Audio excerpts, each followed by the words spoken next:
A humanitarian crisis is unfolding off the coast of Florida as migrants from Cuba and Haiti take to the sea in an effort to reach the U.S.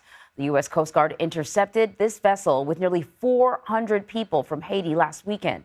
Officials say more than 4,400 migrants have made their way to the U.S. by boat since August. Manuel Bojorquez got a firsthand look at the effort to stop the dangerous crossings. He's here with us this morning. Manny, good morning. Good morning to you. You know, some of those agents we met are actually from Ohio, but they've been sent down here to help patrol these waters. Just how much are they needed? The Coast Guard says since October, they've intercepted nearly as many Cuban migrants as they did the entire last fiscal year. If you have ID, a state ID, that'll be fine. Their mission is to root out any kind of illegal activity off the Florida Keys. But agents with Customs and Border Protection's air and marine operations say more often than not, it's in plain sight. There's been a pretty, I would call, substantial uptick in migration from Haiti and Cuba. It's been massive, I would say. Massive. Yeah. Agent John Apoloni says it's not lost on him what they've risked to get here. I have a 4-year-old son, and I saw we interdicted a small vessel that had a child that was approximately my son's age, and he was terrified. And it was something that you know, I'll always remember. But again, we have a job to do. Those stopped at sea are deported, so many jump in the water trying to reach the shore. But even if they touch land, there is no guarantee they'll be allowed to stay. Since last October, CBP's Miami sector has responded to more than 250 migrant landings, a 350% increase over the same time last year. The state of Florida has now deployed dozens of additional law enforcement officers and resources to the Keys, too. You can generally tell where a boat is from based on its size. Smaller ones like this one, which are built away from the watchful eye of the Cuban government, are typically from that island nation. The larger ones are usually from Haiti and can carry hundreds. The boats that now litter the Keys, made of anything that might float, tell of the desperation. For Cubans, it's political persecution and a further crumbling economy. For Haitians, it's poverty, hunger, and gang violence.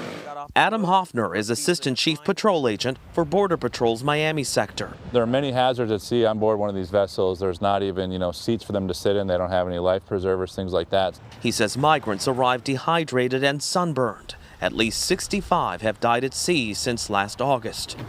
Back on patrol, these agents hope fewer will attempt the journey. It is extraordinarily dangerous to cross 100 miles of open ocean in a homemade vessel. It's just not safe. The Biden administration says those intercepted at sea will not be eligible for new legal pathways created for some asylum seekers.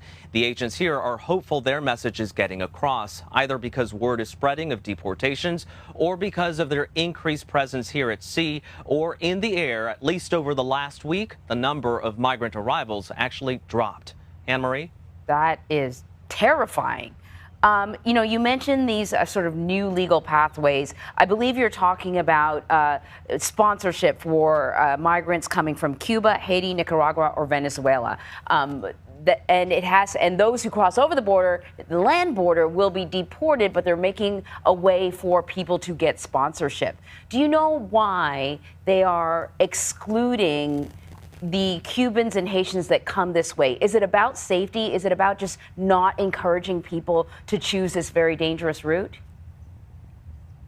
Safety does have a large part to do with that. You don't want to encourage people to do something that is unsafe. But at the end of the day, there are different laws that govern ports of entry on land and maritime law. So those are two very different things. When you have people coming to ports of entry, it is a bit more controlled. They can come to a city, to a bridge, and try to claim asylum there and told you'll have to wait until your next court date here. But there's no real point or port of entry at the vast expanse of sea that we have here between Haiti, Cuba, and the Florida Keys. So it's a much less controlled environment, and that's probably one of the big reasons why. And so when they are deported, do they go back to their original sort of where they had come from, I guess? That's right.